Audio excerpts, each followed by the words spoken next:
If you remember my rum runner story, you might also remember that I promised to tell you about the crazy Chinese guy who actually wasn't Chinese. Well, today is that day.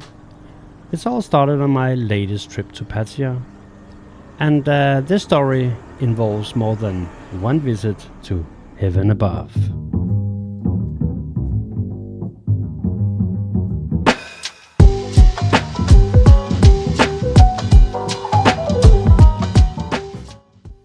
After landing in Bangkok, I did what I always do and headed straight for the famous bus to Pattaya. I was exhausted after the flight and I only had one wish. Please, let the seat next to me be empty.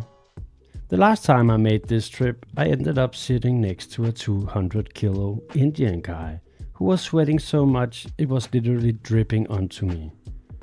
I'm pretty sure I could still smell him 4 days later. So this time I thought, surely my luck has changed. But no. A fairly big, incredible, cheerful, Asian-looking guy dropped into the seat next to me. I just thought, not again.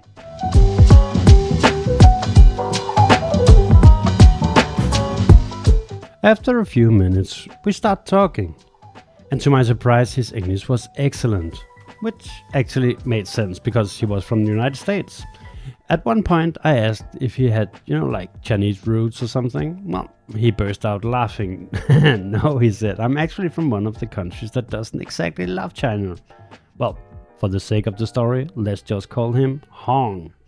I immediately thought, perfect, now I can tease him about being Chinese for the next 2 hours. Fortunately, he had a great sense of humor. It also turned out that this was his very first trip to Pattaya. Even worse, the friend he was supposed to meet had cancelled last minute. So I had a choice. Do I leave this poor guy alone in the dangerous streets of Pattaya? Or do I become his tour guide and throw him straight into the lion's den?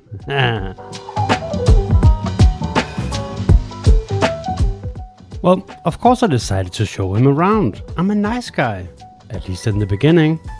Since I was staying at the Vogue Hotel near Sailenki and Hong's hotel was on Soi Diana, we met in LK Metro for a couple of beers.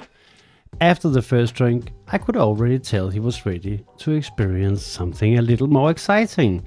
So naturally, I decided the next stop should be a gentleman's club. Off we went to Soi Boomerang. Well, I figured out that Club Fate would be a nice and gentle introduction.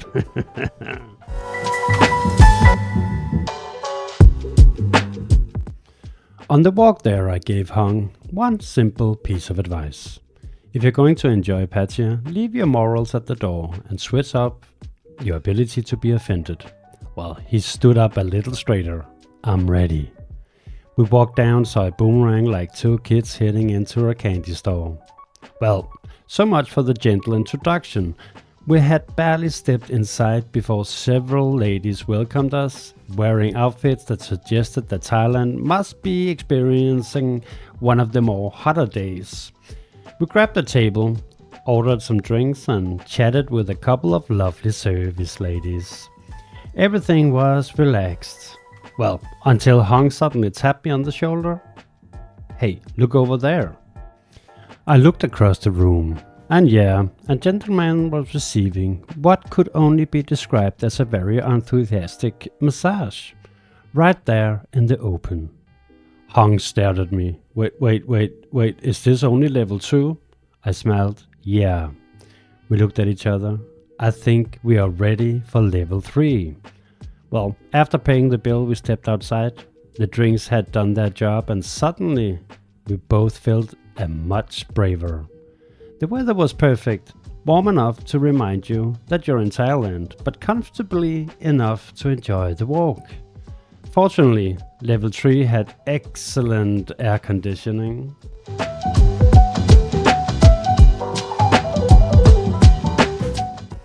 About 30 seconds later we arrived at heaven above. And luckily it wasn't too packed. Sometimes it's so crowded that you can barely move, but tonight was perfect. There was plenty of customers, but plenty of girls and great atmosphere. Hong's eyes became absolutely enormous, and for a brief moment I actually wondered if he was really Asian. There was dance shows on almost every table and of course on the main stage as well. With enough imagination, well, you could mistake it for traditional folk dancing if you know what I mean.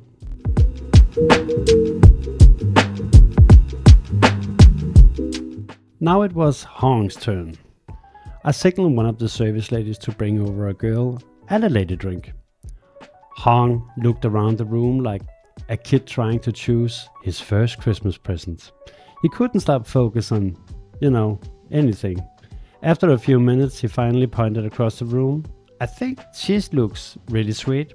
And before he could change his mind, I already waved her over.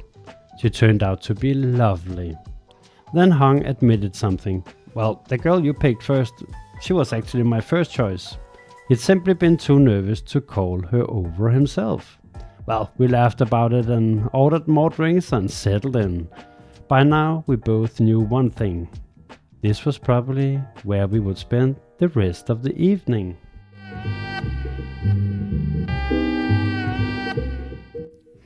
Eventually, I explained to Hong that there was private rooms upstairs if he wanted a more relaxing and quieter atmosphere. He had absolutely no idea how any of it worked and he didn't even know what to say, so I decided to demonstrate. I spoke to one of the ladies, arranged everything, stood up and started walking upstairs. Then I turned around, looked at Hong, winked and said, "Your turn." Well, what happens next? You have to wait for next week because this story is way too long. But anyway, if you got a really funny story from Pattaya you want me to tell, then send it to me in an email. But please do not send one of those "the girl that stole your heart, sold your bar and took all your money" histories. I don't like those stories. There's this guy called Thai Talk with Dan, and he's really good at doing those stories. So if you like those stories, go to Thai Talk with Dan and check it out. Remember to like and subscribe. See you next week. Bye.